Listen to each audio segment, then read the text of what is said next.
Yes, yeah.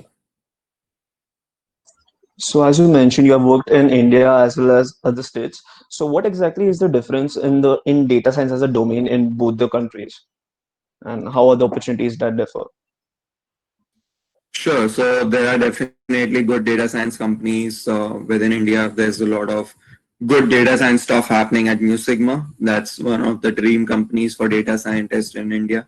There are good companies like ZS Associates um, or EY, their particular data science domain. So if you get into the data science piece within that, it's good. But when I joined CreditSys, I was part of the data analyst and data engineering team. So for you to jump to something that you have not learned before is something difficult. That is something that I realized, which maybe just particularly for me, it was, I wasn't seeing that in the next 1 year or let's say 2 years, I was getting into more of the data science piece of it. So I decided I need, because I did not have the right knowledge. So it's right on their part. So what I realized is I need some more knowledge, for which I decided to do my master's. Now there are good companies like Quantify who give you the same kind of work, wherein what people are doing as a data scientist in US and data scientist in India. So even Amazon.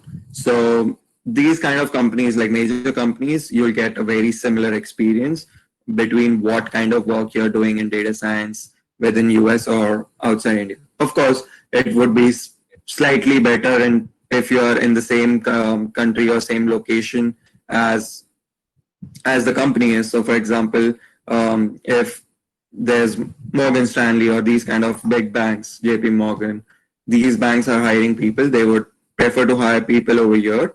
And they also prefer to hire people in India to do and help and support the people here in US. So it's like the decisions are made in the US or in whatever country the company is, because the business analysts, the decision makers, the stakeholders are here. The work is transferred between the US team or any particular country's team and India. So it's a lot of back and forth, and it depends from team to team whether the quality of work is good or not. So for your masters, you pursued masters in information management. So how does it differ from other master degrees like a general computer science specialization? And why did you kind of choose information management over that? Sure. So my master's has been in information systems. It's also called information systems management at CMU. And the interesting piece about MIS as in general is it's kind of a blend of your MBA degree and your computer science. So CMU being an exception, it's very technical. But if you see any particular university, any other university around the world, MIS is generally a lot of B school, business school courses like getting financial knowledge, learning how to deal with people, organizations, how to make organization level decisions, those kind of things. It's more more, I would say, like a 50-50% balance, but at CMU it was a clear 80-20. So I needed some technical knowledge, for which I wanted the computer science piece of it. I wanted the data science knowledge. So I wanted to learn new technologies. I wanted to learn right from scratch, and I wanted to develop as a master in data science. So that was one piece that was the most tempting for me. But at the same time, when I was working during my 2 years, I realized there's a lot of weightage goes to how you present yourself, how you put whatever you know, how do you put in front of people, how do you present, how do you talk to people, how do you propose ideas, and those kind of things. And for that, you need some B school level of improvement. So, for example, at SPIT, there are courses like, I don't know if it's happening right now, but there used to be courses like called BCE, Business Communications and Ethics. So people take it light, but I think it's one of the most important piece of how you present what the knowledge that you know. So I think it's very considerate to identify within yourself what are your pros, what are your cons, like what are you good at, what's your weakness. So I realized that I am a confident speaker. but I need to, nourish my skills in the way that I can put things in front of people that they'll understand in a much better way.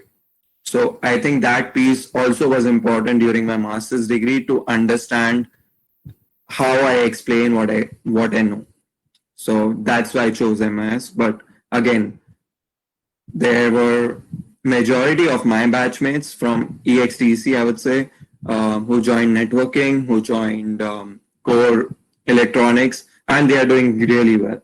So it's not about if you get into a particular domain like computer science, you'll make a lot of money, but it's more about if you're good at something, you'll earn the money. So run behind what you think is good for you is something that you would want to do.